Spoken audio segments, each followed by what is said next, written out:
Hi, Dan from Cloudsmith here. In this video, we will take a look at how you can use Terraform and the Cloudsmith Terraform Provider to provision repositories and entitlement tokens. Terraform is an infrastructure as code tool created by HashiCorp. It's extremely popular among developers, and in fact, we use Terraform ourselves here at Cloudsmith, so we are big fans. Using Terraform to define your desired configuration means that not only do you offload the work of creating those resources, but you also make the creation of those resources reproducible, and they can be easily versioned and controlled. We can get started by logging into my demo Cloudsmith account. You can see here that I currently have 6 repositories in this account. We are going to use the Cloudsmith Terraform Provider to create another repository and also add some entitlement tokens to it. Let's now take a look at my Terraform module. If we open the main.tf file, we can view the main configuration for this module. It starts by specifying the providers that we require.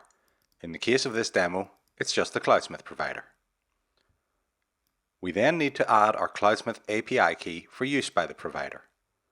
Now of course, you should never store credentials or secrets in plain text in a Terraform configuration file like this. You should employ a proper secrets manager, like HashiCorp Vault.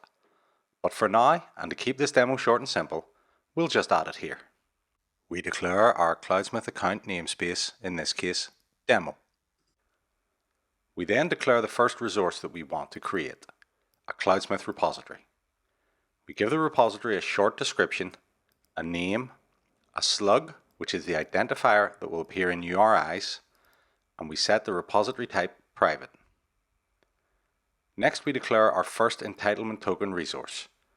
We give it a name, and we add a couple of restrictions to this token, that it is only valid for a maximum of 10 downloads and can only download packages that have been tagged as Pro. We create 2 more entitlement tokens, which follow the same pattern, but we change the token restrictions so that one is only valid for packages tagged Basic, and the other is valid for any packages with the package name Cloudsmith RPM example. Now we just need to run Terraform init to initialize Terraform, which will also download and install the Cloudsmith Terraform Provider for us. And that's it ready. The provider was downloaded, verified that it is from a HashiCorp partner, and installed. And Terraform has been successfully initialized. Now we can run Terraform plan to see what resources our Terraform module is going to create when we apply it. We can see that Terraform will perform the actions to create our 3 entitlement tokens and our new repository. So let's go ahead and run Terraform apply.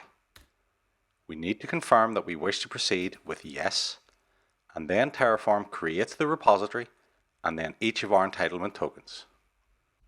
If we now go back to the Cloudsmith website and we refresh the page, we can see our new Terraform demo repo.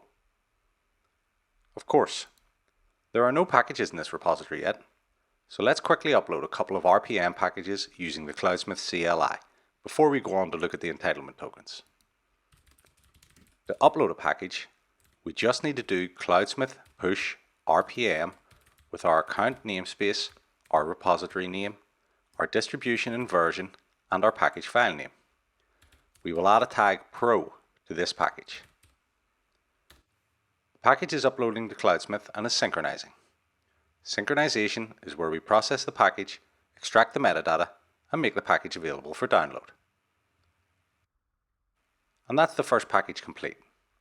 Let's push another package, but this time we will add the tag Basic to the package. Again, the package is synchronizing. That's both packages uploaded to the repo. Now let's go back and see what it looks like. Okay, our 2 RPM packages are present in the repo, with the Basic and Pro tags attached. Now let's take a look at the entitlement tokens that we created earlier via the Terraform provider. We can see our 3 tokens, and each one has a different restriction applied, such as the Pro tag, the name Cloudsmith RPM example, or the Basic tag. If we copy the token identifier for the first token and use it to search the repo, we can see that the only available package is the package we tagged Pro. And similarly, If we search the repository using the token identifier with the basic tag restriction, the only package available is the package we tagged basic. And finally, if we search the repository using the token identifier for the token that we attached a name restriction to, we can see that it can access both packages in the repository as they share the same package name.